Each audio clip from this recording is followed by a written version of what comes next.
म्हणजे आता सध्या अशी लोक बिग बॉस बघतायत जे कधीच बिग बॉस बघत नव्हते, की सूरज चव्हाणमुळे लोक बिग बॉस बघतायत. तुला खरं सांगू, मी जेव्हा सूरज चव्हाणला आधी बघायचे ना त्याचे व्हिडिओ, जेव्हा ते टिकटॉकवर वगैरे यायचे, तेव्हा मला पण वाटायचं की अरे हा का असे व्हिडिओ करतो, सगळे हसतायत त्याच्यावरती, कशाला करतोय तो असे व्हिडिओ, आणि आपण तेवढा बघतो सोडून देतो. जेव्हा तो बिग बॉसच्या घरात आला, तो मुलगा तो एवढा खरा होता, खरा, एवढा जेन्युइन, आणि म्हणजे त्याचं बघलं यार त्याला खरंच माहिती नाहीये ते बाथरूमचा दरवाजा कसा उघडायचा. तो वर्षाताईंना घेऊन येतो, त्यांना म्हणतो अवती कसं उघडायचं सांगा की, मला नाही माहिती. जान्हवीने 1-2 सिरियल्स केलेल्या आहेत, पण पॅडी दादा सारख्या माणसाला बोलण्याची तिच्याकडे हिंमत आहे की बाबा तुम्ही ओव्हर ऍक्टिंग करून पुढे गेला. मग या गोष्टी जेव्हा निघाल्या, सगळ्यात मेजर पॉइंट काय माहितीये, रितेश देशमुखचा एवढा महाराष्ट्र फॅन आहे. एंटरटेनमेंट जर्नलिस्ट जेव्हा आपण होतो तेव्हा फेम मिळतो पहिलं कारण की तुमच्याकडे सेलिब्रिटीज आहेत. प्रत्येक व्यक्तीचा एक वेगळा वेगळा ॲटिट्यूड असतो, सेल्फ रिस्पेक्ट खाली ऑब्व्हियसली. आणि जर तुम्ही ज्युनियर लेवलला आहात मग ते असतं की नाही दिला हिला इंटरव्ह्यू तर ते काय फरक पडतो, नाही देत मी. आपल्याला असं वाटतं मनामध्ये कुठेतरी असं की सिनियर ॲक्टर्स म्हटलं की त्यांच्यामध्ये खूप ॲटिट्यूड असेल किंवा ते देणार नाहीत, पण अरे आता वेगळं आहे चित्र की ते फ्रीली असतात, ते समजून घेतात की अरे यांची सुरुवात आहे तर आपण बोलावं. पण आता जे न्यूली आलेले आहेत, मग तू इन्फ्लुएन्सर म्हण किंवा न्यूली आलेले ॲक्टर्स म्हण की ज्यांनी हार्डली 1-2 मूवी केले, त्यांचा ॲटिट्यूड नेक्स्ट लेवल असतो. एंटरटेनमेंट जर्नलिझमला हिंदीमध्ये जर तू जाशील ना, हिंदी एंटरटेनमेंट जर्नलिझम, तर तिथे काहीच रिस्पेक्ट नाही आहे. आलिया सांगते की तुम्ही माझ्या मुलीला कव्हर करू नका, राहाला कव्हर करू नका. जेव्हा अनुष्का शर्मा सांगते माझ्या मुलीला कव्हर करू नका, तेव्हा तुम्ही समोरच्या बिल्डिंगवरती चढून समोरच्या त्यांच्या खिडकीमध्ये तो कॅमेरा घुसवून लांबून तो फोटो काढते. मग राईट टू प्रायव्हसी नावाची गोष्ट आहे की नाही. तुला आठवतं एक सीन की पूर्ण बच्चन फॅमिलीला मीडियाने बॅन केलं. बच्चन फॅमिली, मग मीडिया त्या लेवलला जाते आणि म्हणते आम्हाला करायचंच नाही. तसं मॅम थोडं मराठी इंडस्ट्रीचा जर आपण विचार केला आणि त्याला जर कम्पेअर केला साऊथ इंडस्ट्री सोबत, तर आपण बघतो की मराठीचे आहेत भरपूर मूवीज म्हणजे हिट झाल्या आहेत, पण जेवढा हिट मूवीज साऊथ इंडस्ट्री देते तेवढं मराठी का नाही देऊ शकत. किंवा जी कॉमेडी होती आधी, अशोक सराफ, लक्ष्मीकांत बेर्डे यांची कॉमेडी, म्हणजे ते 90च्या वेळेस, मी 90चं, मला ते अजून पण मूवी लागला तर आम्ही बसून बघतो. आता पण हा पॉइंट झाला सगळा त्यांच्या साईडने काही चुकतंय, आपला मराठी ऑडियन्स सुद्धा चुकतो. 2 बाजू आहेत. आपल्याला मराठी कॉन्टेंट मध्ये किती. Hello guys and welcome to banter with Chetan. मित्रांनो, आज आपल्या सोबत आहे filmy journalist Rinki Khade ma'am. Ma'am नमस्ते. नमस्ते चेतन, नमस्ते. एकदम मस्त. तुम्ही कशा आहे? एकदम मस्त. ट्रॅव्हल करून आले आता, खूप एक्साइटेड आहे ऍक्च्युली. खूप सारा ट्रॅव्हल तुमचं झालेलं आहे, बट तरी पण मॅम अजून फ्रेश आहे पूर्ण आहे. हा, एकदम फ्रेश. तर आज आपण मॅम सोबत डिस्कस करणार आहे की मराठी फिल्म इंडस्ट्री ही कशी ग्रो झाली आतापर्यंत. त्याच्यानंतर जर कुणाला फिल्म जर्नलिस्ट बनायचं आहे मराठीमध्ये, तर म्हणजे किती स्कोप आहे या गोष्टीला आणि बनण्यासाठी त्याने काय केलं पाहिजे. त्याच्यानंतर फिल्म इंडस्ट्री मधल्या काही गॉसिप्स तुम्ही आम्हाला सांगा मॅम. त्यामुळे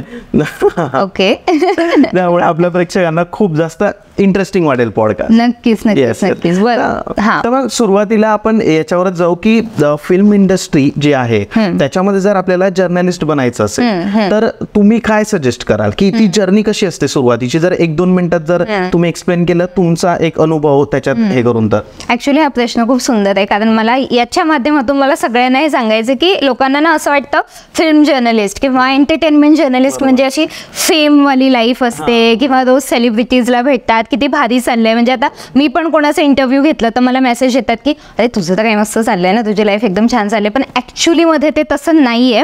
मुळात एंटरटेनमेंट जर्नलिस्ट बनण्यापर्यंतची जी जर्नी, मे बी तुझा तो नेक्स्ट क्वेश्चन असेल तेव्हा ती पूर्ण जर्नी मी सांगेलच, पण एंटरटेनमेंट जर्नलिस्ट जेव्हा आपण होतो तेव्हा फेम मिळतो पहिलं कारण की तुमच्याकडे सेलिब्रिटीज आहेत. पण त्यासोबत जो स्ट्रगल असतो ना, पहिलं तर जर तुम्ही एकदमच न्यू आहात, तुम्हाला माहिती नसतं की सेलिब्रिटींशी डील कसं करायचं. प्रत्येक व्यक्तीचा एक वेगळा वेगळा ॲटिट्यूड असतो. मे बी हा व्यक्ती आहे हा एकदम फ्रेंडली मला इंटरव्ह्यू देईल किंवा मला म्हणेल हा गं ये चल आपण बोलूयात किंवा बसूया, आणि एक असा असेल ज्याला बोलायचंच नाहीये किंवा त्याच्यामध्ये एक वेगळाच ॲटिट्यूड आहे. आणि तुम्ही जर त्यावेळेस शांत आहात किंवा ज्युनियर लेवलला आहात, पहिली जॉब आहे, त्यावेळेस जिथे बर्डन येतं ना, असं नाही आहे ना की 9 to 5 कोणता तरी जॉब आहे की मला एक्सेल शीट भरायचे किंवा मला कोणतं तरी अकाउंट फक्त सॉल्व्ह करून द्यायचे. नाही, मला एका व्यक्तीचा स्वभाव समजून घ्यायचा आहे, तो कसा बोलतो समजून घ्यायचं आहे, त्याच्यावरून मला माझा स्वभाव, माझी बॉडी लँग्वेज चेंज करायचे. आणि सुरुवातीला ते एवढे टफ असतं ना. आणि आता समज माझा तर पहिला डे फील्डवरती मला पहिलंच इंटरव्ह्यू लागलं होतं आणि मला अजिबात आयडिया नव्हती की ते घ्यायचं कसं. सिरियसली एक हिंदी सिरियल होती, त्याची ऍक्ट्रेस होती आणि माझी आई ती सिरियल पाहायची आणि मी पण पाहायचे, पण मला नव्हतं माहिती की फर्स्ट डेला काय करायचं. सीन असं झालं की मी इंटर्न होते आणि माझी रिपोर्टर दुसऱ्या सेटवरती गेली आणि मी तिथे होते, तर तिचा नंबर तेव्हाच आला, कारण तिथे वेळ नसतो, लगेच तुमचा नंबर आलाय तुम्ही इंटरव्ह्यू घ्या. आणि माझं असं झालं, माझा फर्स्ट डे मी काय विचारू, तरी थोडासा मी तो आधी शो बघितला होता, मला थोडी आयडिया होती म्हणून मी विचारलं. पण आता हेच एक्सप्लेनेशन जाऊन तू जेव्हा तुझ्या बॉसला देशील ना, ते नाही ऐकून घेत की म्हणजे तुझा फर्स्ट जॉब आहे किंवा तुझा फर्स्ट डे आहे, असं हे कोणी समजून घेत नाही. ते तुम्हाला स्वतः वर्क करावं लागतं. म्हणजे आपल्याला असं वाटतं की जॉब लागली म्हणजे न्यू सुरुवात आहे, आता सगळं ओके आहे किंवा आपण सेटल झालो. पण नाही, जेव्हा तुम्ही एंटरटेनमेंट जर्नलिस्ट म्हण किंवा पॉलिटिकल, जेव्हा जर्नलिझमच्या क्षेत्रात तुम्ही येता ना, तुम्ही शून्यापासून परत सुरुवात करत असता. म्हणजे आधीचं कितीही नॉलेज असलं, काहीही असलं तरी पण शून्याने पुन्हा सुरुवात करता, कारण तुम्हाला लोकांशी डील करायचं, त्यांच्या स्वभावाशी, त्यांच्या ॲटिट्यूडशी डील करायचं. सो इट्स नॉट इझी, अजिबातच नाहीये. आणि सेल्फ रिस्पेक्ट, थोडा सेल्फ रिस्पेक्ट खाली ऑब्व्हियसली. आणि जर तुम्ही ज्युनियर लेवलला आहात मग ते असतं की नाही दिला हिला इंटरव्ह्यू तर काय फरक पडतो, नाही देत मी किंवा. आणि तुला सांगू का, मुळात ना एक खूपच हे आहे की ज्यांची एज, जसं आपण म्हणतो ना सिनियर ॲक्टर्स आहेत, तर आपल्याला असं वाटतं मनामध्ये कुठेतरी असं की सिनियर ॲक्टर्स म्हटलं की त्यांच्यामध्ये खूप ॲटिट्यूड असेल किंवा ते देणार नाहीत. पण अरे आता वेगळं आहे चित्र की ते फ्रीली असतात, ते समजून घेतात की अरे यांची सुरुवात आहे तर आपण बोलावं. पण आता जे न्यूली आलेले आहेत, मग तू इन्फ्लुएन्सर म्हण किंवा न्यूली आलेले ॲक्टर्स म्हण की ज्यांनी हार्डली 1-2 मूवी केले, त्यांचा ॲटिट्यूड नेक्स्ट लेवल असतो. आणि मे बी आपण त्यांच्यापेक्षा जास्त वर्ष काम केलेलं असतं, ते नवीन आलेले असतात, पण त्यांचा ॲटिट्यूड एकदम वेगळा असतो. मग तुम्हाला ते सुद्धा सहन करायचं असतं. म्हणजे असं. आणि तुला खरं सांगू तर असं म्हणतात की म्हणजे जे पॉलिटिकल जर्नलिस्ट आहेत त्यांना तेवढी रिस्पेक्ट तरी असते. मी फ्रँकली सांगते, आता एंटरटेनमेंट जर्नलिझमला हिंदीमध्ये जर तू जाशील ना, हिंदी एंटरटेनमेंट जर्नलिझम, तर तिथे काहीच रिस्पेक्ट नाहीये. मीडियाला रिस्पेक्टच नाहीये. म्हणजे इतपत आहे की हा म्हणजे आले का आता हा मूवी आली, आता हे इंटरव्ह्यू घेणार का हिंदीमध्ये, तरी आपल्या मराठीमध्ये जर्नलिझमला रिस्पेक्ट दिली जाते, एंटरटेनमेंट जर्नलिझमला पण तेवढी रिस्पेक्ट दिली जाते, हिंदीमध्ये बिलकुल नाहीये. मग तुम्हाला हा सगळा मानसिक, एक प्रकारे आपण म्हणजे हा मानसिक त्रास कुठेतरी असो, ते करत करत तुम्हाला तुमचं करिअर पण करायचंय, तुम्हाला वर पण उठून दिसायचंय, तुम्हाला इंटरव्ह्यूज क्रॅक करायचे, तुम्हाला डील क्रॅक्स करायचे. सो इट्स नॉट इझी नाहीये. हा, इझी नाहीये. मॅम, तुम्हाला असा एक्सपिरियन्स आलाय कधी की तुम्ही घरी जाऊन रडलाय की यार माझ्याशी असं का बिहेव केलं या व्यक्तीने? म्हणजे तुम्ही जे उत्तर दिलं ना सुरुवातीचं, ते इतकं म्हणजे अंगावर काटे आले की अरे इतक्या सगळ्या गोष्टी अनुभवाव्या लागतात या फील्डमध्ये. तर असं कधी झालंय तुम्हाला की तुम्ही कुणाकडे गेल्या फॉर द इंटरव्ह्यू आणि त्या व्यक्तीने थोडस असं बिहेव केलं की अरे यार मी तर स्टार आहे सुरुवातीच्या काळात? आता तुम्ही स्वतः आता म्हणजे बघायला गेलं तर इंस्टाग्रामवर तर तुमचे फॉलोअर्स खूप जास्त आहे आणि त्याच्यामध्ये जी तुम्ही एक गोष्ट आणली युनिकनेस की पार्टीचं कुठेच पाहिलं नाही आपण, असं खूप छान केलंय, त्याच्यावर तर आपण बोलूच नंतर. पण या मुद्द्याकडे जेव्हा येतो की तुम्हाला असा काही प्रसंग आलाय की तुम्ही घरी जाऊन रडलाय? खूप वेळा झाले, टू बी रिअली ऑनेस्ट, असं खूप वेळा झालंय. पण मेनली त्याचं रिझन फक्त हेच नाहीये की ऍक्टरने ॲटिट्यूड दाखवला, एवढंच रिझन नाहीये. पण असं बऱ्याचदा होतं ना की मी आधीच्या पण माझ्या एका इंटरव्ह्यूमध्ये सांगितलं होतं की बऱ्याच जण आपला ऑडियन्स जो असतो ना, आता कसं झालंय सगळं सोशल मीडियावर आलंय. जोपर्यंत सगळं टीव्ही मध्ये होतं ना, ते कसं असायचं, आता समज तू टीव्ही मध्ये काहीतरी बघितलं, तुला पटलं नाही तर तू तुझं डिस्कशन घरामध्ये करणार 4 भिंतीमध्ये, ते तसंच राहायचं. आता जेव्हा तू मोबाईलवरती दिसतोस किंवा तू जेव्हा डिजिटली येतोस आणि तेव्हा जर तुझ्याकडून काही चूक होते, तेव्हा ऑडियन्स कमेंट्स मध्ये जे बोलतात ना, तो ट्रॉमा वेगळा असतो. माझी पहिली जॉब होती पुढारी डिजिटलला, ठीक आहे. ते जॉनी लिव्हर सर आले होते, एका मूवीचा प्रीमियर होता, मराठी मूवीचा, आणि मी तेव्हा खूप ज्युनियर होते, मला वाटतं मला हार्डली 1 महिना वगैरे झाला असेल तिथे जॉब करताना.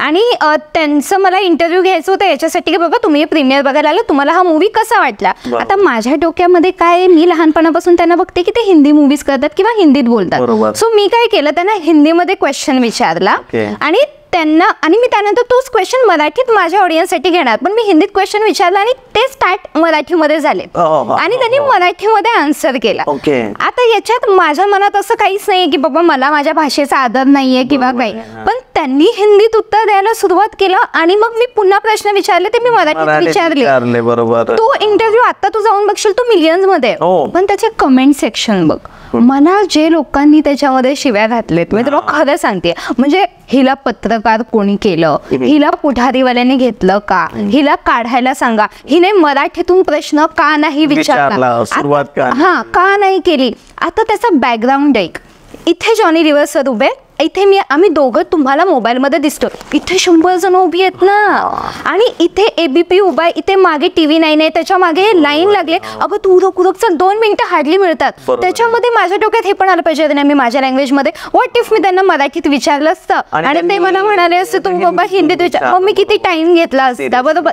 मग त्याच्यावरून जे कमेंट्स आले ते माझं फर्स्ट टाइम होतं की मी सोशल मीडियाच्या हेटला म्हणजे सामोरं गेली. आता तरी सवय झाली, आता काय वाटत नाही, पण त्यावेळेस मी खूप रडलेले, मी खूप रडले. मी मम्मीला म्हटलं मला कमेंट करून तुम्ही रडला मॅम? मी खूप. आणि तुमचे जे संपादक होते ते तुम्हाला काहीच नाही म्हणाले का, ते काय म्हणाले की हे बघ हे आहे, हे असं होत असतं, नाही लक्ष द्यायचं. पण आपण पहिल्यांदा एवढा हेट बघितलेला असतो ना, आणि माझा फर्स्ट टाइम होता आणि मला असं वाटलं म्हणजे माझ्या बॉसने वाचले असतील कमेंट, ते काय विचार करत असतील माझं चुकलंच का, मी मराठीतून विचारायला हवं होतं का. पण मग नंतर ते 2-3 दिवस गेल्यानंतर मला रिअलाइज झालं की यार ते लोकांचं म्हणजे 2 जणांनी सेम कमेंट केले की सगळे पुढचे तेच कमेंट करतात. त्यावेळेस मी खूप रडलेले. एक इन्सिडेंट अजून तू म्हणाला ऍक्टर ॲटिट्यूड म्हणून, तो एक सांगते.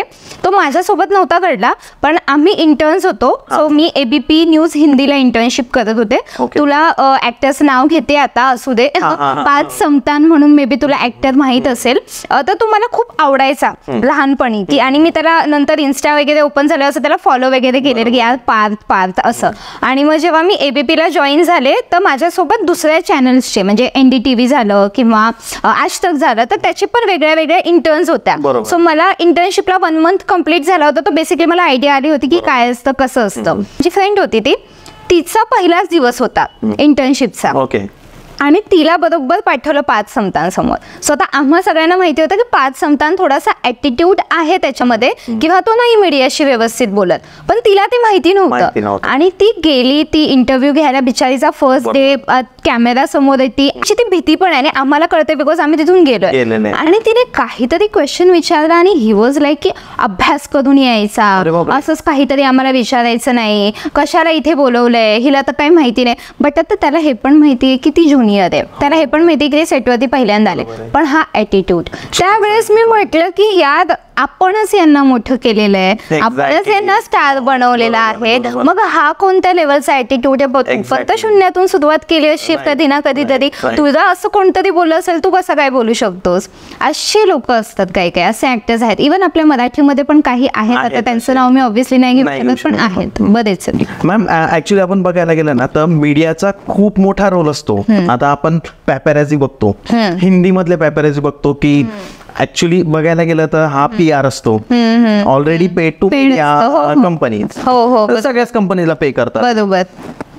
पण त्यांचा ॲटिट्यूड थोडासा असा असतो की अरे यार इधर भी पोहोच गया, असा ॲटिट्यूड येतो भरपूर. असं मोठं होतं मीडियामुळेच.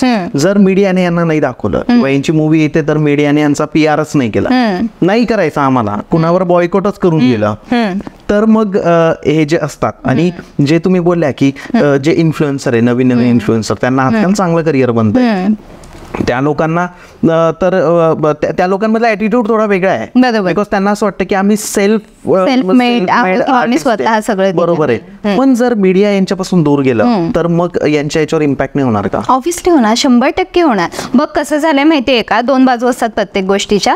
मीडियाकडून पण अशा बऱ्याच गोष्टी होतात चुकीच्या पद्धतीच्या, ज्या नाही व्हायला पाहिजेत, आणि त्यामुळे कुठेतरी ऍक्टर आणि ऍक्टरच्या मनात ते एक राग म्हण किंवा एक असं ते एक बॅड साईड असते, त्यामुळे त्यांचं ते एग्रेशन कधी कधी दिसून येतं. म्हणजे आता बघ, जर फॉर एक्झाम्पल मी एक ऍक्ट्रेस आहे, मी पे केलेलं आहे की तू मला एवढे 1 महिना किंवा 2 महिने तुम्ही मला कव्हर करायला या म्हणून, त्याच्यासाठी मी पे केलेलं आहे. आता मी 2 महिने ते होऊन गेलेत, त्यानंतर तुला माझ्या गाडीचा नंबर लक्षात आहे, तुला माहिती आहे माझी गाडी कुठून कुठे जाते, मग मी माझ्या कोणत्या तरी पर्सनल कामाला गेले, फॉर एक्झाम्पल मी माझ्या जिम क्लोथ्स मध्ये आहे किंवा मी बाहेर कुठेतरी माझ्या फॅमिली सोबत आहे, त्यावेळेस जर मला असं हवंय की तुम्ही मला नका कव्हर करू बिकॉज मी आत्ता तुम्हाला नाही बोलवलंय, तर ती एक रिस्पेक्ट आपल्याकडे असली पाहिजे. जेव्हा आलिया सांगते की तुम्ही माझ्या मुलीला कव्हर करू नका, राहाला कव्हर करू नका, जेव्हा अनुष्का शर्मा सांगते माझ्या मुलीला कव्हर करू नका, तेव्हा तुम्ही समोरच्या बिल्डिंग वरती चढून त्या ते समोरच्या त्यांच्या खिडकीमध्ये तो कॅमेरा घुसवून लांबून तो फोटो काढताय.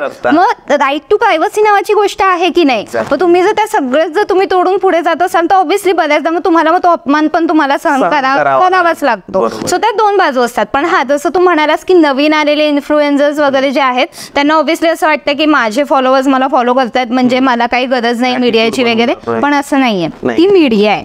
जर तू एकदा त्यांचं नाव खराब करतोस आणि ते जर म्हणाले, खरंच तुला आठवतं एक सीन की पूर्ण बच्चन फॅमिलीला मीडियाने बॅन केलं, बच्चन फॅमिली. जर मीडिया त्या लेवलला जाते आणि म्हणते आम्हाला करायचंच नाहीये. बरं, मी ज्या कंपनीमध्ये कामाला होते तिथे सुद्धा एका खूप मोठ्या ऍक्ट्रेसला बॅन केलं गेलं होतं तिच्या ऍटिट्यूडमुळे. मग मीडिया जर करायला गेली तर करू शकते, मग एवढंच आहे की तुम्हाला कसं हँडल करायचंय. जर तुम्ही मीडियाला एकदम डिसरिस्पेक्टफुली हँडल करायला आम्हाला गरजच नाही बुवा, तुला गरज आहे, मीडियाची गरज प्रत्येकाला असतेच, मग तो पॉलिटिशियन असू दे, इन्फ्लुएन्सर असू दे, कोणीही असू दे, गरज आहे, मीडियाची गरज पडते. त्याच्यामुळेच तुमच्या मूवीज पण चालतात आणि भरपूर गोष्टी होतात. 100% बरोबर आहे. मॅम, थोडंसं एक तुमच्या करिअरवर जर आपण फोकस केला तर स्टार्टिंग फेज मध्ये ज्या कंपनीत किंवा ज्या एजन्सीला तुम्ही जॉईन झाल्या होत्या, ज्या न्यूज चॅनलला, तर म्हणजे किती हार्ड असतं की पहिला आपल्याला ब्रेक मिळाला पाहिजे. इट्स काइंड ऑफ की इथं पण तुम्हाला फेम मिळणार आहे, इथं पण तुम्हाला पैसा मिळणार आहे, आणि फिल्म इंडस्ट्रीमध्ये पण जेव्हा तुम्हाला पहिला ब्रेक मिळतो, तुम्हाला पहिला पिक्चर मिळतो, सेम आहे. बरोबर, कारण इथे तुमचा फेस दिसतो, इथे तुमचा बोलण्याचा ऍटिट्यूड दिसतो, सगळ्या गोष्टी इथं तुमच्या समोर येतात. तर तुम्ही काय सांगाल की किती हार्ड आणि तुम्हाला कसा तो ब्रेक मिळाला होता स्टार्टिंगचा? कारण एक मोठं चॅनल होता, नाव नाही घेऊ शकत, पण एक मोठं चॅनल नाव घेऊ शकतो, पण मी सांगते तुला. सो बेसिकली माझं एकदमच आपण आधी जाऊया की कसं होतं. सो माझं बालपण म्हणजे माझ्या घरी 1ली ते 10वी माझ्या घरात राहिलेली आहे मी. स्टेशन म्हणजे आमच्या इथून 1-1.5 किलोमीटर हार्डली स्टेशन असेल आमचं, नालासोपारा स्टेशन, जिथे सगळ्या गोष्टी अवेलेबल असतात किंवा जिथे युजली जाणं येणं लोकांचं होतं. मी तिकडे पण नाही गेलेली, म्हणजे मी फक्त माझ्या घरी माझी शाळा, जे काही ट्युशनला जायचे, क्लासेस करायचे तेच, त्याच्या व्यतिरिक्त काहीच नाही. मग ते टीव्ही जेव्हा बघायचे ना तेव्हा थोडंसं माझं वाटायचं मला की यार बोलण्याची मला आवड आहे, तर मला त्या क्षेत्रामध्ये काहीतरी करायचंय. मग पहिलं मला वाटलं लॉयर करूया, पण मग मी ते बुक्स बघितले, माझं असं झालं नाही एवढं नाही होणार आपल्याकडं. मग मला न्यूज अँकरिंग, रिपोर्टिंग त्याच्यामध्ये इंटरेस्ट होता, ते बघत बघत म्हटलं हे करायचंय. पण आपल्याकडे म्हणजे ज्या फॅमिलीतून मी बिलॉंग करते, मिडल क्लास फॅमिली, माझे मम्मी पप्पा बारामतीतून आहेत, ते तेवढे शिकलेले नाही आहेत. माझ्या भावाचं पण तो पण तिथेच राहिलेला आहे, त्यालाही तेवढं नॉलेज नाही आहे. तर मग घरात सोफ्यावर बसण्यापासून ते तिथं दिसण्यापासूनचा प्रवास म्हणजे खूपच मोठा आहे की पहिलं तर ते जायचं कसं, तिथे कोण असतं, त्याच्यासाठी काय करावं लागतं, कोणता अभ्यास करायचा असतो, काहीच माहिती नव्हतं, शून्य नॉलेज. माझ्या मम्मी पप्पांना पण काहीच माहित नाही, मला पण काही माहित नाही, कारण माझं जे घर आहे तिथून 2 मिनिटावर माझी शाळा होती. सो मला काहीच आयडिया नाही की हे करतात कसं, पण डोक्यात होतं की यार करायचंय काहीतरी वेगळं. तर मग झालं असं की पप्पांचे फ्रेंड होते, त्यांची मुलगी BMM करत होती. तर तिने पप्पांना म्हणजे पप्पांचं बोलणं झालं असेल की हिला न्यूज रिपोर्टिंग अँकरिंग करायचे. सो ते लोक आमच्या घरी आले, मग आमची एक मीटिंग झाली शेवटी. तर तिने मला सांगितलं, मुंबईला, हो, बारामतीच्या नाही, मुंबईला. तर मग तिने मला सांगितलं की BMM नावाचा एक कोर्स असतो, बॅचलर इन मास मीडिया, तो कोर्स कम्प्लीट करावा लागतो जर तुला न्यूज रिपोर्टिंग मध्ये घुसायचंय. तर तेव्हा मला कळलं की अच्छा असा कोणता कोर्स पण असतो. मग तो त्या कोर्ससाठी मी अप्लाय केला वेगळ्या वेगळ्या कॉलेजेसमध्ये. मग जय हिंद म्हणून मुंबईतलं BMM साठीचं नंबर 1 कॉलेज आहे, म्हणजे टॉप 3 कॉलेजेस जे मुंबईमध्ये BMM साठी आहेत त्याच्यामधलं एक जय हिंद आहे. 12वी नंतर 11वी 12वी मी वसई विरार मधूनच जिथे मी आहे तिथूनच केलं. त्यानंतर जेव्हा मी जय हिंद मध्ये माझा नंबर लागला तेव्हा इट वॉज लाईक म्हणजे असं खूप मोठी गोष्ट, कारण की जॉन इब्राहिम, ऐश्वर्या राय हे सगळे त्या कॉलेजमधून शिकलेले आहेत. तर ते पूर्ण लाईफ चेंजिंग एक्सपिरियन्स होता. कारण मी ते गंध वगैरे लावायचं माहिती, आधी तर मी ते गंध नथ लावणारे, कानामध्ये सोन्याचे घालायचे, सोन्याची चेन घालायची आणि असं वाटतं हा आपण खूप कूल छान असेल. तर त्या टाईपची मुलगी होते. हा, आणि तिथून बाहेर पडून मी एका वेगळ्याच विश्वात गेले होते जिथे मराठी भाषा 1% पण नाही वापरली जात. तिथले जे मराठी लोक आहेत त्यांना हे पण नाही माहिती की आपण महाराष्ट्रीयन आहोत. 99% इंग्लिश, 1% हिंदी. आणि इंग्लिश म्हणजे अशी पण नाही रे, अमेरिकन ऍक्सेंट, ब्रिटिश ऍक्सेंट, दिस ऍक्सेंट. हा, तेव्हा एक माझं असं झालं की हे कोणतं विश्व, हे कुठे आले मी, अजिबात नाही. म्हणजे लोकांचं स्वप्न या कॉलेजमध्ये येण्याचं, माझं आहे मला बाहेर जायचं, मी नाही करू शकणार, माझ्याकडून होणारच नाही. मग तेव्हा मम्मीने वगैरे मला खूप मोटिवेट केलं की तू एक कर. बरोबर, मला माहिती आहे की तुझ्यामध्ये जिद्द आहे, तू जर एकदा करायला घेतलंस तर तू करशील, सोड केलं तर एंड होईल, खंत राहील तुला. आणि इंग्लिश काहीच यायचं नाही ना रे, एक सिंगल सेंटेन्स इंग्लिश मध्ये फ्रेम नाही करता यायचा. आणि माझं असं झालं की यार नकोच. 1 वर्ष तर मी सिरियसली असं झालं की नको. मग नंतर जेव्हा मम्मीने वगैरे मोटिवेट केलं त्यानंतर मग मी म्हटलं चल कंटिन्यू करूया. मग मी खूप मेहनत घेतली. ऑब्व्हियसली 3-4 फ्रेंड्स बनले होते, जास्त फ्रेंड्स नाही बनले कारण की तेच ना की तुमचं थोडी भीती बोलायची आणि ते जज पण करायचे की म्हणजे हिला इंग्लिश येत नाही किंवा ही या एरियातून बिलॉंग करते, आम्ही थोडे असे जरा साऊथ बॉम्बे गर्ल्स आणि हे सगळं आम्ही, तर ही थोडी असं, तर मग ते सगळंच होतं बेसिकली. तर त्यामुळे खूप छोटे असे 3-4 जणींचा आमचा ग्रुप होता. त्यांनी खूप हेल्प केली. त्या अजून पण माझ्या फ्रेंड्स आहेत. प्रणवती म्हणून माझी एक फ्रेंड आहे, त्यांनी खूप हेल्प केली. मी लिटरली बाय हार्ट केले. मी तुला खरं सांगते, माझं हिस्ट्री एवढं चांगलं होतं. शाळेत असताना मला खूप चांगले मार्क्स होते, पण इथे गेल्यावर ते इंग्लिशमध्ये असल्यामुळे मला येत नव्हतं. मग मी 2 वर्ष म्हणजे त्यांचं जे लहानपणीपासूनचं इंग्लिश होतं ते मी त्या 2-3 वर्षामध्ये शिकवलं प्रॉपर. माझ्या फ्रेंड्सने त्यांनी शिकवलं आणि ऐकलं, खूप ऐकलं रोज. बरोबर. तर ते इम्प्रूव्ह झालं. आणि मग तेव्हा 3rd इयरला मी A ग्रेडने पास आउट झाले त्या सगळ्यांसोबत. तर ती खूप मोठी अचीवमेंट होती. पण मग पुन्हा मी शून्यात गेले, कारण आता काय पुढे, आता जॉब, आता काय करायचं. की आता डिग्री तर मिळाली, आपण मेहनत केली एवढी, पण पुढे काय नाही. कारण मला मराठीत करायचं होतं पहिल्यापासून, पण माझे कॉन्टॅक्ट्स नाहीत कुठेच. आणि अशा इंडस्ट्रीमध्ये जेव्हा तुम्हाला यायचंय, म्हणजे फिल्म इंडस्ट्री घे, एंटरटेनमेंट इंडस्ट्री घे, किंवा त्याच्यामध्ये तुम्हाला यायचं तर तुम्हाला कॉन्टॅक्ट्स पाहिजे. आणि माझे 0 कॉन्टॅक्ट्स होते, काहीच कुठेच कॉन्टॅक्ट्स आहेत. मग करायचं काय, मी तुला लिटरली सांगते, मी बसलेले घरी, मला अजून आठवतं बेडरूम मध्ये, आणि मी रडत होते आणि मम्मीला म्हणत होते, मम्मी मला वाटतंय अगं काहीच नाही होणार गं, कसं करायचं, काय करायचं, कुठे जातात मला काहीच माहित नाही. तर मग माझ्या असंच डोक्यात आलं की आपण ऑफिसेस सर्च करूया, कुठे म्हणजे कुठे डायरेक्ट जाऊया विदाऊट म्हणजे असं जातो ना आपण तसं. मग मी सगळे ऑफिसेस सर्च केले, ABP, जय महाराष्ट्र, TV9 हे ते. मग सगळीकडे जाऊन रिसेप्शनवरती विचारायचं की इंटर्नशिप आहे का इथे. तेव्हा इंटर्नशिप शब्द कळला होता, काय असतं ते कळलं होतं. मग आहे का इथे वगैरे विचारायचं. मग कुठेच नव्हती. मग ABP लास्ट ऑप्शन होतं माझ्याकडे. त्यांनी मला, तिथे मी गेले, तिथे गेल्यावरती ते आपण म्हणाले की ABP माझ्यामध्ये वेकेन्सी नाही आहे. तर मी म्हटलं झालं संपलं, आता करायचंच काय, म्हणजे बसूनच राहायचं की काय. आणि मग तेव्हा तिथे त्या म्हणाल्या की हिंदीमध्ये आहे, ABP न्यूज हिंदीला, तर करशील का. बरोबर आहे. मग मी म्हटलं की का नाही, म्हणजे आता काहीच न करण्यापेक्षा आपण स्टार्ट करूया. शो पण ओळखीचा होता, सासभाऊ साजिश म्हणून. तर मग त्यांनी तिथे मला जॉईन करून घेतलं इंटर्नशिपसाठी.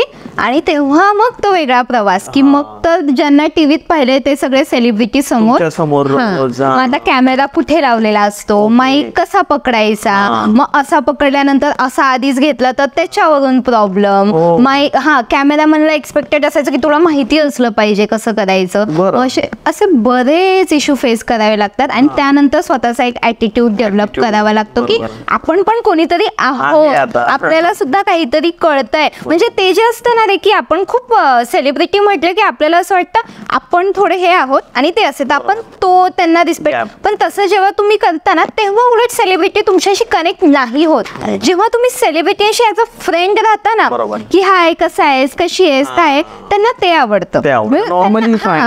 तुझं त्यांना खूप असं ओ माय गॉड मी तुला भेटलं असं नाही, त्यांना ते नाही आवडत. त्यांना हा ॲटिट्यूड आवडतो की बसलोय समोरासमोर. मला ना ते वाला फेस शिकायला खूप वेळ गेला. कारण पहिलं मला असं वाटायचं की, आणि जातो म्हणजे कोणाला पण यायचं असेल तर तो फेस शिकायला खूप वेळ जातो की समोरच्या व्यक्तीला आपल्याला मोठं नाही समजायचं, पण ते आहेत मग नाही समजायचं असं पण कसं करायचं. मग समान पण करायचं, पण एकदम समान पण नाही वाटलं पाहिजे. मग ते कसं भरून काढायचं रिस्पेक्ट म्हणजे त्यांना पण फील झाला पाहिजे, एक बॉर्डर लाईन पाहिजे, एक्साइटमेंट मध्ये काहीतरीच नको. एकदम करेक्ट. आणि जोपर्यंत तुमच्या कंपनीला पण तुमच्यामध्ये ती मेच्युरिटी नाही दिसत ना, की हा हिच्यामध्ये ती मेच्युरिटी आहे, की ती सेलिब्रिटींना ओव्हर एक्साइटेड पण नाही दाखवणार आणि लिमिटेड पण, तेव्हा तुमची कंपनी तुम्हाला म्हणजे इट्स मोर लाईक तुम्ही तुमच्यावरतीच काम करत असतात डे बाय डे. म्हणून जेव्हा कधी आता कसं झालंय की मला माहितीये मी काय काय फेस केले किंवा माझ्याकडे एक काही सपोर्ट नसताना मी कसं कसं केलेलं आहे ते, तेव्हा मला आता माझ्याकडे जेव्हा मेसेजेस येतात ना, ताई कसं करायचं जर्नलिझम, आम्ही काय करू, कशी इंटर्नशिप करू, तेव्हा मी त्या लोकांना जेवढं जास्त जमेल ना तेवढं रिस्पॉन्ड करण्याचा प्रयत्न करते, सांगण्याचा प्रयत्न करते की त्यांनी काय केलं पाहिजे. आता पण जर कोणी बघत असेल त्यांना जर्नलिझम करायचं असेल, सगळ्यात पहिलं जर कॉलेज करताय, कॉलेजमध्ये अटेंडन्स कंपल्सरी नाहीये, तेव्हाच इंटर्नशिप करायला सुरुवात करा, मिळून जाते. कोणत्या पण टीव्ही चॅनलमध्ये, न्यूजपेपरमध्ये, वेबसाईटमध्ये डिरेक्टली जा, वॉक इन जा, त्यांना इंटर्नशिपसाठी विचारा, स्टार्ट करा. जर पूर्ण दिवस कॉलेजला जातायत, 3 वर्षानंतर तुम्हाला करायचे तरी पहिली इंटर्नशिप, फर्स्ट इंटर्नशिप करायची. तर तुम्हाला पण जर या फील्डमध्ये यायचं असेल तर मॅम तुम्हाला तीच गोष्ट सांगताय की जर तुम्हाला फिल्मी जर्नलिस्ट बनायचं असेल किंवा तुम्ही कोणता कोर्स करताय, तर जेव्हा तुमचं कॉलेज चालू असतं आणि जर तुम्हाला अटेंडन्स ही कंपल्सरी नाही आहे तर तेव्हाच तुम्ही जा, अप्रोच करा. वेबसाईट असतात, भरपूर चांगल्या वेबसाईट आहे की ज्या आजकाल आर्टिकल लिहितात किंवा त्यांचे युट्यूब चॅनल्स पण आहे, युट्यूब चॅनल्स पण आहेत, लोकल चॅनल्स.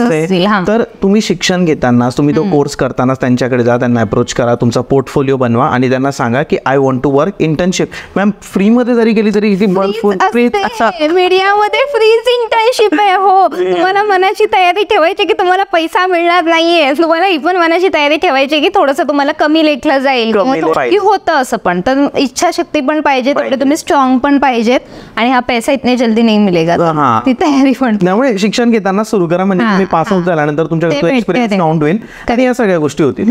मॅम आता थोडं आपण जर याच्याबद्दल बोललं की अर्निंग सोर्सेस किती आहे, म्हणजे जर कोणी बनलं फिल्मी जर्नलिस्ट तर तो कोणत्या क्षेत्रातून पैसे अर्न करू शकतो, जसं युट्यूब झालं, इन्फ्लुएन्सर वगैरे, तर तुमच्या भाषेत ऐकायचं.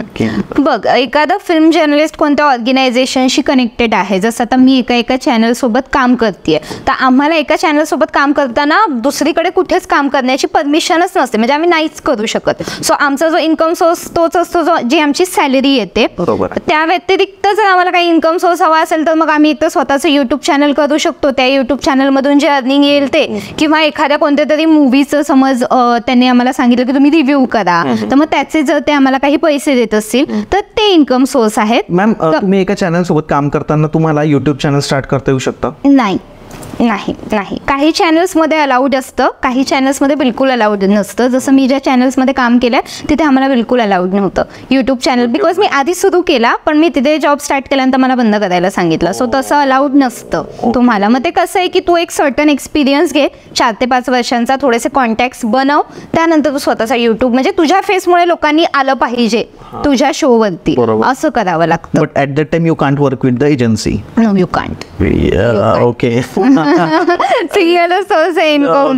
म्हणजे हे पण एक थोडं इंटरेस्टिंग आहे की आता काय होतं की IT जेव्हा आपण काम करतो तर मी एक सेपरेट चॅनल चालू करून देईन, मग मला कोणी काही बोलणार नाही. याच्यामध्ये असं आहे की तुम्हाला एजन्सीसाठी काम करताना युट्यूब, आणि मेन कसं आहे की या फील्डमध्ये तुमचा फेस इम्पॉर्टंट असतो. तुमचा फेस जर एका चॅनलवरती दिसतोय एक काम करताना, तो सेम फेस जर तुम्ही दुसऱ्या चॅनलवर किंवा युट्यूबवर वापरताय तेच सेम काम करताय, मग तर फायदाच नाहीये ना, म्हणून नाहीच करून देत. मग मॅम अर्निंगचे सोर्सेस जर आपण बघितले की समजा हे बघा, आपण आता काय करू की एजन्सी सोबत काम करताना ठीक आहे, ते तर तुम्ही सांगितलं की आणि मॅक्स किती पर्यंत जाऊ शकतो, एक 5 ते 6 मॅक्स टू मॅक्स तुम्ही मंथली जरी 5-6 वर्ष काम केलं तरी पण तुम्ही 1 लाख ते 1.5 लाखच कमवता.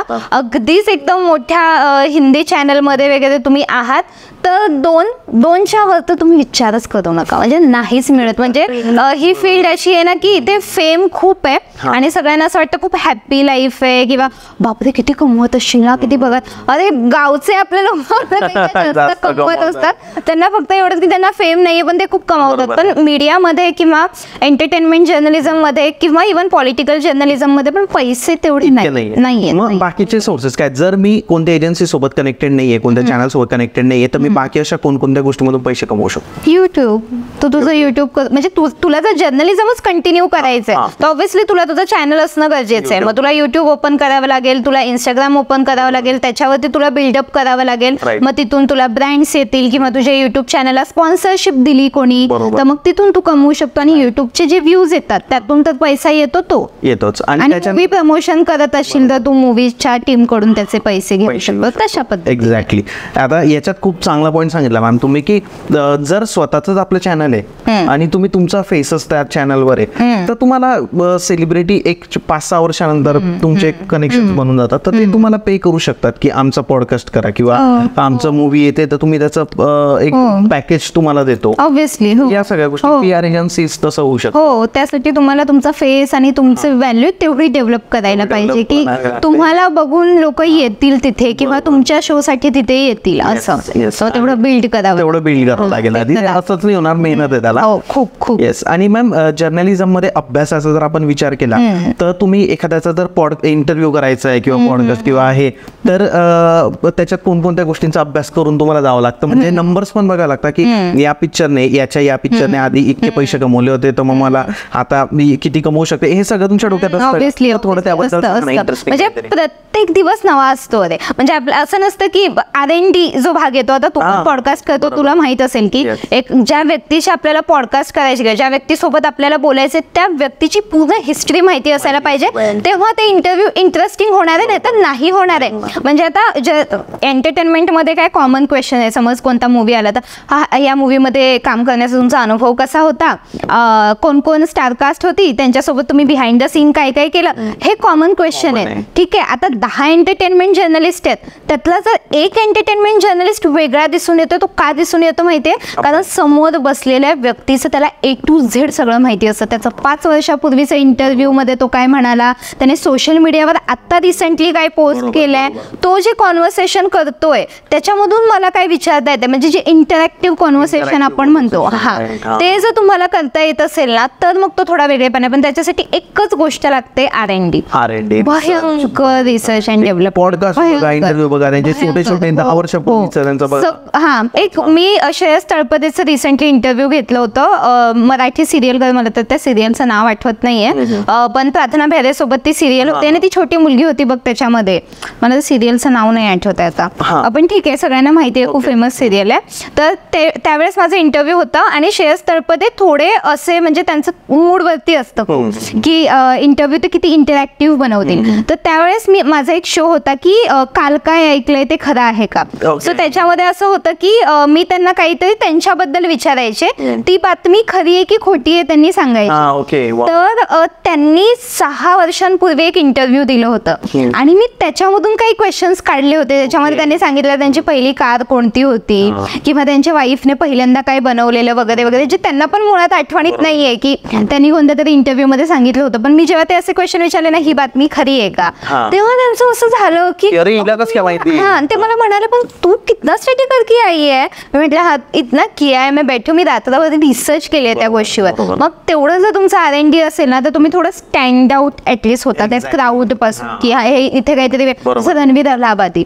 म्हणजे त्याला कितीही ट्रोल करा यार तुम्ही, पण तो मुलगा जे रिसर्च करतो किंवा ऑब्व्हियसली त्याच्याकडे टीम आहे पण आता टीम आहे, आधी तर नव्हती, त्याने स्वतःला बिल्ड केलंय, त्या लेवलचं तुमचं पाहिजे रिसर्च पाहिजे तेवढा आपला. ऑब्व्हियसली त्या मुलाचा रिसर्च नेक्स्ट लेवल आहे. तो कोणी त्याच्या समोर बसलं, आज एकनाथ शिंदे सुद्धा त्याला इंटरव्ह्यू देतात. म्हणजे बघ आता आहे त्याच्यामध्ये तोही भाग येतोच की BJPला प्रमोट करतो तो किंवा जेही काय, पण बसतायत ना त्याच्या समोर, कुछ तो है. महाराष्ट्र म्हणजे साधी गोष्ट नाही ना, कुछ तो है ना फिर म्हणून. राईट. तसं मॅम थोडं मराठी इंडस्ट्रीचा जर आपण विचार केला आणि त्याला जर कम्पेअर केला साऊथ इंडस्ट्री सोबत तर आपण बघतो की मराठीचे आहेत भरपूर मूवीज म्हणजे हिट झाल्या आहेत, बट जेवढा हिट मूवीज साऊथ इंडस्ट्री देते तेवढं मराठी का नाही देऊ शकत किंवा मराठी फिल्म तेवढ्या का बरे आपल्या ऑस्कर मध्ये जातात किंवा त्यांना तो एक मान मिळतो, पण जे लोकांमध्ये जे म्हणतो ना आपण स्पार्क फटाके फुटताय बाहेर असं तसं दुनियादारी बघितला लोकांना आवडला, त्याच्या सैराट आवडला, अशा जास्त मूवीज का नाही. करेक्ट. मी तुला खरं सांगू का ऍक्च्युअली आपण मराठीचं डिरेक्ट कंपॅरिझन साऊथशी नको करूया. मराठीचं डिरेक्ट सबस्टिट्यूट बॉलिवूड आहे. आपण बॉलिवूडच्या आधी कम्पेअर करूया की बॉलिवूडचा पण दर्जा कुठेतरी आता कमी झालाय आणि मराठीचं मी तुला खरं सांगू का, असं मी नाही म्हणणार की दर्जा कमी झालाय. बघ मला काय वाटतं माहितीये का, साऊथची मूवी टॉलिवूड आहे ते का लोकांना एवढं आवडतं किंवा तिथले लोक का त्यांचे फॅन आहेत किंवा आपण का फॅन होतो, कारण त्याच्यामध्ये ना ती रिअलनेस म्हणजे तिथलं जे रूट आहे ना किंवा तिथली संस्कृती आहे, तिथली परंपरा आहे, तिथले लोक जसे राहतात, जसे दिसतात, सावळे दिसतात तर सावळेच दिसतात, अशा पद्धतीने साडी नेसली जाते तर तशाच पद्धतीने नेसली जाते, कल्चर मेंटेन केलं जातं. असं घर आहे तर तसंच घर आहे, त्या गावातला सावकार असा दिसतो तो तसाच दिसतो. ते चेंज करण्याचा प्रयत्न नाही करत की बाबा त्यांना दुबईलाच पाठवलं मी आणि लंडनलाच पाठवलं आणि तिथे गाणी गायली किंवा एखादं इंग्लिश सॉन्ग ऍड केलं बिकॉज आता सगळं खूप म्हणजे मॉडर्न होतंय किंवा नाही करत तो चेंज.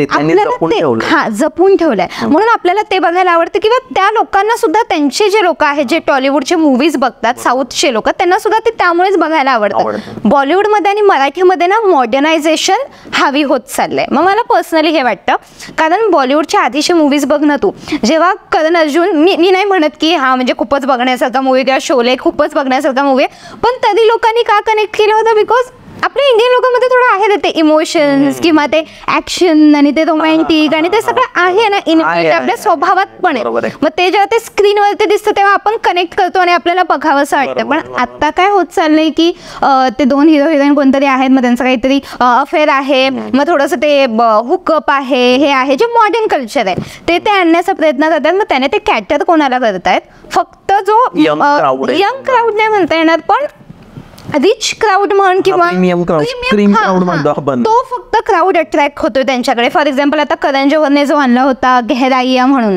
दीपिका त्याच्यामध्ये होते, काय होतं त्याची स्टोरी अनन्य होती त्याच्यामध्ये, काय खूप पैसे टाकले त्यांनी पण त्याची स्टोरी कोणाला कनेक्टच नाही होतंय ना. मराठी इंडस्ट्रीमध्ये किस पण नसायचा, आता ते आणला का नाही, कारण याला ते मॉडर्नायझेशन आणायचंय. आता मराठी मूवीजचं पण तू घे की जोपर्यंत सैराट सारखा मूवी बनतोय, बरं सैराट काय खूपच इन्स्पायर होण्यासारखा मूवी आहे अजिबात नाहीये, पण जोपर्यंत तसा मूवी बनतोय किंवा तू काकस स्पर्श घे, फॉर एक्झाम्पल तू नटसम्राट घे, असे मूवी जे आपले इमोशन्सला कनेक्ट करतायत, आपल्या गावाशी आपल्याला कनेक्ट करतायत, आपल्या आई वडिलांशी आपल्याला कनेक्ट करतायत, कारण मराठी माणसाला तेच बघायचंय, तेव्हा तो मूवी चालतोय ना. तू एकदमच जर असं काहीतरी आणतोय की ते गेले लंडनला, तिथेच 4 गेले आणि ते फिरायला लागले, मग आता तिथे गेल्यावर काय होतंय, मला नाही बघायचं ना माझ्या घरात बसून की लंडनला, माझं स्वप्नच नाही लंडनला त्याचं, मी का कनेक्ट करेन त्या ऑडियन्सशी. मग आपलं जेव्हा मूड आपण सोडत जातो ना, मला वाटतं तेव्हा ते गणितच बिघडतं. अजून एक गोष्ट मला काय वाटते की जी कॉमेडी होती आधी, अशोक सराफ, लक्ष्मीकांत बेर्डे यांची कॉमेडी म्हणजे ते 90च्या वेळेस, मी 90चं मला ते अजून पण मूवी लागला तर आम्ही बघून बसून बघतो. त्याच्यानंतर अजून एक गोष्ट की मी जर मराठी मूवी बघतोय ना तर मला तुम्ही जसं बोलल्या, मला लंडन नाही बघायचं, मला स्टँडर्डनेस नाही बघायचं, मला ती जुनी मुंबई बघायची, ज्या मुंबईमध्ये चाळी राहणारे लोक होते, ते एकमेकांशी त्यांचे कसे बोलायचे, ती आपुलकी होती. त्याच्यानंतर मला गाव बघायचंय, गावातले गाय बैल, खेड्यात जाणारे लोक, मग त्यांची कट्टावरच्या गप्पा, या गोष्टी जेव्हा येतील तेव्हा लोकांना अजून मजा येईल. सैराटमध्ये स्टोरी ठीक आहे, पण त्यांनी काय दाखवलं की जे प्रेम होतं गावामध्ये एकमेकांसोबत ते लोकांना आवडतंय. त्याच्यानंतर जसं नटसम्राट होता की दारूची सवय भरपूर लोकांना असते, मग फॅमिलीमध्ये होणारे इश्यूज जे रियालिटी दाखवली बरोबर, त्या गोष्टींमुळे ते लोक बघतील. पण जर तुम्ही ते स्टँडर्ड आणाल त्याच्यामध्ये, ते तर हॉलिवूडच्या मूवीज मध्ये पण आपण बघतो, हिंदीमध्ये पण बघायला मिळतं, तर जे आपलं ते आपण दाखवलं पाहिजे. बरोबर आहे. इव्हन मी तुला सांगू का, काय काय वेळेस काय होतं, जरी समज तू रूटशी कनेक्टेड नाहीये पण तू काहीतरी त्या मूवी मधून मेसेज देण्याचा प्रयत्न करतोय ना, तर तेही मूवी ऑडियन्स घेतात डोक्यात. जसं बाई पण भारी देवा म्हणून जो आता मूवी झाला, त्याच्यामध्ये पण जो मेसेज दिला होता बायकांबद्दल की त्यांच्या 5 की 6 जणी त्यांचं वेगळं वेगळं लाईफ आहे, वेगळे वेगळे स्ट्रगल आहेत, तो मूवी लोकांनी डोक्यावर घेतला, सगळ्यांनी डोक्यावर घेतला. पण तसं काहीतरी युनिकनेस पाहिजे. आता पण हा पॉइंट झाला सगळा त्यांच्या साईडने काही चुकतंय. आपला मराठी ऑडियन्स सुद्धा चुकतो. दोन बाजू आहेत. आपल्याला मराठी कॉन्टेंट मध्ये किती इंटरेस्ट आहे. बट मी असं नाही म्हणत आहे की म्हणजे बिलकुलच इंटरेस्ट नाहीये. जर तुम्ही चांगला कॉन्टेंट देता किंवा चांगले मूवीज देता तर बघतो आपण जाऊन. पण फर्स्ट थॉट येतो का आपल्या डोक्यात की मराठी बघायचं आहे. आज बसलोय आणि आपण ओपन केलं. माझंही सांगते आणि पर्सनली मी कोणाला जज नाही करत आहे, पण आपण बुक माय शो ओपन केलं तर आपण पहिले हिंदी मूवीज बघतो. बोलायला कोणताच नसेल मग मराठीमध्ये मग जाऊन बघायची स्टारकास्ट कोण आहे. मग स्टोरीसाठी जायचं स्टारकास्ट माझ्या ओळखीचे तर जाऊन बघते. पण हे पण कुठेतरी चुकतंय ना. आपण पण कुठेतरी कमी पडतोच आहे ना आपली भाषेसाठी. तर दोन्ही बाजूने आहे. पण जर एकदम चांगलं त्यांना मिळत असेल काहीतरी बघायला तर ऑडियन्स डोक्यावर घेईल ते पण येणारच आहे. मॅम आपण जेव्हा बघतो की डिरेक्टर किंवा प्रोड्युसर जेव्हा बघतो तर महेश मांजरेकर एक नाव येतं की भरपूर सारे मूवीज आणि हे हिटच पिक्चर बऱ्यापैकी. त्याच्यानंतर असं तुम्हाला कोण वाटतं अजून की त्यांची पण मूवीज चांगले असतात म्हणजे त्यांनी मराठीमध्ये जर बघितलं तर? मराठीमध्ये मला वाटतं आपले हे सैराटचे डिरेक्टर काय नागराज मंजुळे क्लास आहेत. त्यांनी सोडलंच नाहीये. त्यांनी जे पकडला तो पकडला म्हणून त्यांचे सगळे मूवीज हिट आहेत. रवी जाधव आहेत त्यांच्या मूवीज पण खूप छान असतात. अजून मला एक विचारायचं आहे तुम्हाला की जी आपली मराठी इंडस्ट्री आहे तर त्याच्यामध्ये तुम्हाला जर्नलिस्ट कोणी असं फेवरेट आहे तुमचं किंवा हिंदी मध्ये जर तुम्ही सांगितलं तर? असं फेवरेट नाही म्हणता येणार, पण काही लोक आहेत त्यांच्याकडून खूप शिकता येतं. म्हणजे त्यांचे व्हिडिओज बघण्याचा फायदा असतो. ॲज अ ज्युनियर आपल्याला खूप फायदा होतो. मी हिंदी जास्त फॉलो करते. बॉलिवूड हंगामामध्ये एक फारिदून म्हणून आहेत. खूप सुंदर इंटरव्ह्यूज घेतात ते. कोणतीही मूवी असू दे ते आतमध्ये घुसून त्या सेलिब्रिटीच्या बाहेर काढण्याचा प्रयत्न करतात की अंदर क्या चल रहा है बताओ हमें हमारे इंटरव्ह्यू पे बताओ. तर ते एक थोडं वेगळं इंटरव्ह्यू असतं बघायला. खूप काही कळतं त्यातून. नयनदीप म्हणून एक आहे तुला मे बी स्क्रोल करताना माहिती असेल बॉलिवूड बबल सोबत आहे आता. आधी पिंकविला सोबत होता. खूप सुंदर इंटरव्ह्यूज घेतो आणि त्याच्या बोलण्याची स्टाईल वगैरे पण खूप कॅन्डिड असते. पण सेलिब्रिटी त्याच्याशी इमोशनली कनेक्ट होतात. तर मला नयनदीप खूप आवडतो. आणि रणवीर जो बियर बायसेप्स आहे जर्नलिझम नाही म्हणता येणार किंवा जर्नलिस्ट व्हेरी गुड. म्हणजे इंटरव्ह्यू तो जो घेतो म्हणजे तू म्हणजे अक्षय कुमार आहे संजय दत्त आहे अशी लोक आहेत जी नाही ओपन अप होत सगळ्यांसमोर. त्यांना ओपन अप केलंय त्या मुलाने. सो ते आहे. तर ते त्या लोकांना मी खूप फॉलो करते. मला खूप आवडतं त्यांचे इंटरव्ह्यू. बरोबर. बिग बॉस शो याच्याबद्दल चांगलं पण बोललं जातं वाईट पण बोललं जातं. कुणी हेट करतं कुणाला आता त्या शो शिवाय राहिलं जाते. एल्विश यादव स्टार्टिंगला जेव्हा आला होता तेव्हा मी बघितलं होतं बिग बॉस. खूप क्रेज होतं एल्विश यादव. रिझन ते होतं बिग बॉस. कारण इतकं ऐकण्यात येत होतं की कंटिन्यू रील्स फक्त एल्विश चालू होतं. हा सीझन मी पाहिला कारण सेम कानावर आलं सूरज चव्हाणमुळे आणि रितेश दादा ते तर आहेत. तर तुम्ही काय सांगाल बिग बॉस स्क्रिप्टेड असतो का? अरे बापरे. त्यांनी असा क्वेश्चन घेतला की माझं हे रिझन ते रिझन बघण्याचं बिग बॉस स्क्रिप्टेड असं. अरे नाही मी तुला खरं सांगू काय बघ स्क्रिप्टेड नाही म्हणता येणार. पूर्णपणे स्क्रिप्टेड असं काहीच नसतं. हा मे बी तुम्हाला घरात जाण्याआधी समजावलं जात असेल की कसं करायचं काय करायचं गेम काय आहे. पण आतमध्ये जाऊन तुम्ही काय करताय खूप डिफरंट आहे. आता तू बघ हा एक असा शो आहे ज्याच्यामध्ये वेगवेगळे सेलिब्रिटीज एकसाथ येतात. त्यांच्याकडून मोबाईल काढला घेतला जातो. म्हणजे अर्ध आयुष्य आपलं जे आहे तेच बाजूला जातं. आणि एका घरामध्ये तुला राहायचंय जिकडे 150 कॅमेरे लागलेले आहेत. आणि तिथे तुला राहून तिथून तुला जिंकायचं पण आहे. तुला गेम पण खेळायचा आहे. तुला टास्क पण दाखवायचे. तुझी पर्सनॅलिटी पण तुला बाहेर काढायचे. कसं करायचं नाती पण जपायचे हे मग ते तो सगळा प्रेशर त्यांच्यावर असतो. मग आपण जिथे बघतो ना अग्रेशन दिसतं कधी ते इमोशनल होतात. हे सगळं स्क्रिप्टेड नसतं रे. त्या घरात राहून तसं होतं म्हणून ते बनून जातो. त्याचं जे खरं सेल्फ आहे त्याला आतमध्ये गेल्यावर कळतं. सो खूप ऍक्च्युली एक असा शो आहे हा की एखादा त्या शो मध्ये गेला ना त्याची लाईफच पूर्ण चेंज होऊन जाते. म्हणजे तू बघ शेहनाज गिल घे. तू आठव ना आधी कशी होती. तू तो सीझन पाहिला की नाही मला माहित नाही. म्हणजे ऐकलंय खूप त्या सीझन बद्दल. शेहनाज गिल एक अशी मुलगी होती की ती पंजाब मधून आलेली पंजाबच्या रूटशी कनेक्टेड होती. थोडीशी हेल्दी होती आणि एकदम अशी झल्ली म्हणतो ना आपण, हा चबी चबीशी झल्ली एकदम, तिला असं कशाचं एवढं काही नव्हतं, थोडा ड्रामा करायची, थोडी ओके होती. आता ती त्या शो मधून जेव्हा बाहेर पडली, तिचा जो फॅन बेस बनला, त्यानंतर पहिलं तर तिने स्वतःवर काम केलंय. ती आता म्हणजे तिने वर्कआउट वगैरे, स्लिम ट्रिम तर ती झालीच आहे, ते तर आहेच, पण तिच्यामध्ये मॅच्युरिटी पण आली आहे. तू आता तिला बोलताना ऐक, ती जेव्हा लोकांशी बोलते, इंटरॅक्ट करते, हा तिचा स्वतःचा एक शो अजूनही चालू आहे, शहनाज गिलचा शो. मग ती लोकांचे इंटरव्ह्यूज घेते. शहनाज सारखी मुलगी जिला बोलायचं कसं ते पण माहित नव्हतं लोकांशी, सो तू पूर्ण तुमची लाईफ किंवा तुम्हाला ऍज अ पर्सनच तो शो चेंज करतो, पूर्णपणे चेंज करतो. बरोबर आहे. तर मग मॅम म्हणजे बिग बॉस बद्दल जर अजून काही बोलायचं झालं, तुमचे पॉइंटर्स जर तुम्हाला सांगायचे झाले तर तुम्ही काय सांगाल अजून काही? मला असं फार काही नाही, पण मला असं वाटतं बिग बॉस मराठीचा आत्ताचा जो सीझन सुरू आहे ना, तो खूप इंटरेस्टिंग आहे. म्हणजे आणि त्याचे खूप रिझन्स आहेत. म्हणजे आता सध्या अशी लोक बिग बॉस बघतायत जे कधीच बिग बॉस बघत नव्हते, आणि त्याचे खूप रिझन्स आहेत. म्हणजे मी रिसेंटली एक व्हिडिओ केला होता व्हाईट बोर्ड सोबत, की सूरज चव्हाणमुळे, जसं तू पण आता म्हणणार की सूरज चव्हाणमुळे लोक बिग बॉस बघतायत. तुला खरं सांगू, मी जेव्हा सूरज चव्हाणला आधी बघायचे ना, त्याचे व्हिडिओ जेव्हा ते टिकटॉकवर वगैरे यायचे, तेव्हा मला पण वाटायचं की अरे हा का असे व्हिडिओ करतो, सगळे हसतायत त्याच्यावरती, कशाला करतोय तो असे व्हिडिओ, आणि आपण तेवढं बघतो सोडून देतो. जेव्हा तो बिग बॉसच्या घरात आला, तो मुलगा तो एवढा खरा होता, इतका खरा, एवढा जेन्युइन, आणि म्हणजे त्याचं बघ ना, यार त्याला खरंच माहिती नाहीये ते बाथरूमचा दरवाजा कसा करायचा. तो वर्षाताईंना घेऊन येतो, त्यांना म्हणतो अवती कसं उघडायचं सांगा की, मला नाही माहिती. ती लँग्वेज आहे त्याची. तो मुलगा त्या घरामध्ये गेलाय, एवढे इंडस्ट्री मधली मोठी नावं त्याच्या सोबत आहेत,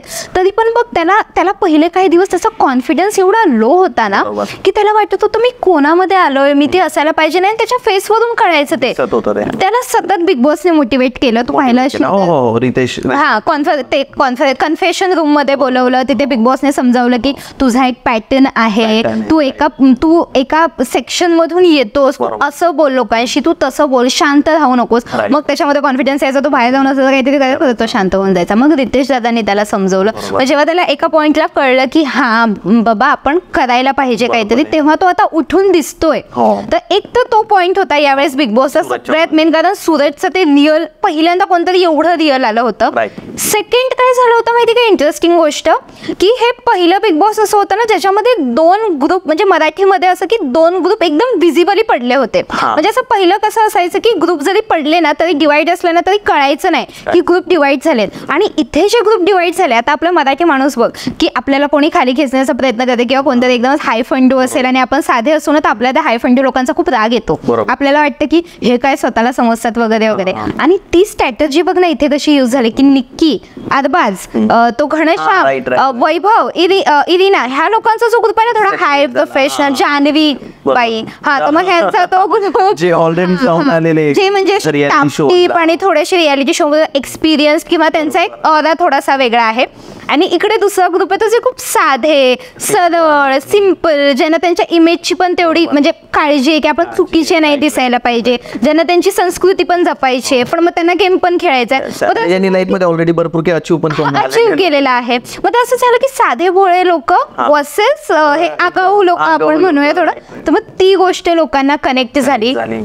जान्हवीने 1-2 सिरियल्स केलेल्या आहेत, पण पॅडी दादा सारख्या माणसाला बोलण्याची तिच्याकडे हिंमत आहे की बाबा तुम्ही ओव्हर ऍक्टिंग करून पुढे गेला. मग या गोष्टी जेव्हा निघाल्या, सगळ्यात मेजर पॉइंट काय माहितीये, रितेश देशमुखचा एवढा महाराष्ट्र फॅन आहे. त्यांनी जेव्हा बिग बॉस, आता महेश मांजरेकर सुद्धा खूप छान बिग बॉस त्यांनी होस्ट केलाय, डाऊटच नाहीये त्याच्यामध्ये. पण रितेश जेव्हा येतो ना, तेव्हा यंग क्राऊड, ओल्ड क्राऊड असू दे, कोणी पण इमोशनली पण कनेक्टेड आहे. आणि Ritesh as a positive personality सगळ्यांसमोर आहे, त्यामुळे तो जेव्हा होस्ट करतोय, मेन सगळा क्राऊड तिकडे येतोय. आणि जेव्हा त्यांनी होस्टिंग स्टार्ट केली, तू बघ ना, प्रत्येकाला रिस्पेक्टफुली बोलत, तुम्ही बोलतात. मग ते कोणी लहान असू दे, मोठं असू दे, पुरुष असू दे, महिला असू दे, कोणी तुम्ही म्हणून म्हणणं. त्यानंतर प्रत्येक इश्यू जोही घरात घडलाय आणि त्याच्यावर पब्लिकचे जे रिॲक्शन आले ना त्यावरून तिथे जाऊन बोलला की तू असं का केलं, तू तसं का केलं, जे पब्लिकच्या मनात आहे ते बोललो. असं हा सगळ्या पॉइंटने जे बिग बॉस म्हणजे यावेळेस बिग बॉस आहे ते अट्रॅक्ट केलंय. आणि सेकंडली इंस्टाग्राम ज्या रील्स व्हायरल होत आहेत हा की म्हणजे ते सगळे घरातले पण म्हणाल काय चालू इकडं, काय चालू आपल्याला बघायला पाहिजे, नाही टीव्ही लावायचं बघत बसायचं. यावेळेसचा भयंकर इंटरेस्टिंग आहे सीझन बिग बॉस. छान. राईट मॅम, जर आपण बघायला गेलं इंस्टाग्राम इंडस्ट्री बद्दल बोलायला गेलं आणि तुमचा प्रेझेन्स इंस्टाग्रामवर की एक हातात पार्टी आहे, एक तुम्ही एक्सप्रेशन्स आणि टेक्स्ट याच्यातून तुम्ही एक संदेश देताय समोरच्याला, तुमचं म्हणणं तुम्ही मांडताय, तर याच्यातून एक तुमच्यातला ऍक्ट्रेस पण दिसते की जे एक्सप्रेशन देते हे नवीन आहे आणि त्याच्यातलं तुम्हाला तुमचा एक क्रिएटिव्हनेस पण दिसतो की त्या दोन गोष्टी मॅच करताना ते वर्ड्स मध्ये लिहित. तर ही आयडिया तुम्हाला कशी आली आणि इंस्टाग्राम वरून बिझनेस अपॉर्च्युनिटी जे आपण म्हणतो की करिअर अपॉर्च्युनिटीज त्याबद्दल तुम्ही काय सांगाल? ओके, सो पहिलं मी जर्नी बद्दल सांगते. सो लोकमत सखी सोबत काम करताना एक रविंदर सिंग म्हणून ऑथर आहेत, हिंदी ऑथर आहेत, सॉरी इंग्लिश ऑथर आहेत, पण खूप सुंदर लिहितात ते. तर ते काय करतात की इंस्टाग्रामवर त्यांचं सुद्धा पेज आहे, ते ना असंच व्हाईट बोर्ड घेऊन त्यांच्या बुक्स मधले काही कोट्स किंवा एखादी अशी लव्ह स्टोरी पण थोडी प्रीमियम लेवलची लव्ह स्टोरी म्हणूया किंवा हाय क्लास लव्ह स्टोरी, जसं डेटवरती जाणं किंवा कॉफी डेटवरती जाणं वगैरे वगैरे, तर तशा स्टोरीज ते सांगायचे. किंवा हे असं कल्चर आहे ना की आपण फक्त एक दिवशी स्ट्रेंजरला भेटतो मग आपण त्यांच्या प्रेमात पडतो, हा, सो तसा कॉन्टेंट ते बनवायचे आणि ते प्रचंड व्हायरल होतं. सो माझ्या ज्या मॅम आहेत प्रतिज्ञा मॅम, त्या फॉलो करायच्या रविंदर सिंगला आणि त्या मला असंच म्हणाल्या की अगं आपण लाईफस्टाईल कव्हर करतो पण आपल्याकडे लव्ह अँड रिलेशनशिप वेगळ्या पद्धतीने कव्हर नाही होते, मराठीमध्ये तर कोणीच करत नाहीये, तर तू हे व्हिडिओज बघ ना, तुला असं काही करता येतंय का बघ सिमिलर.